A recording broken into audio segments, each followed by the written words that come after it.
Hi, this is a fake sawmill that I built, and this is a saw. And when the water comes down this, the gears will turn, and they'll turn the saw. The saw will move back and forth.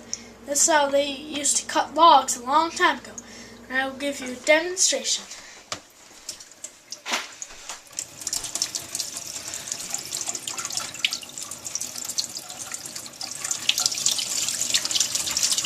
And it goes faster when you have more water.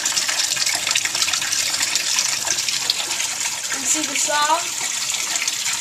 And if that was the log would be going top.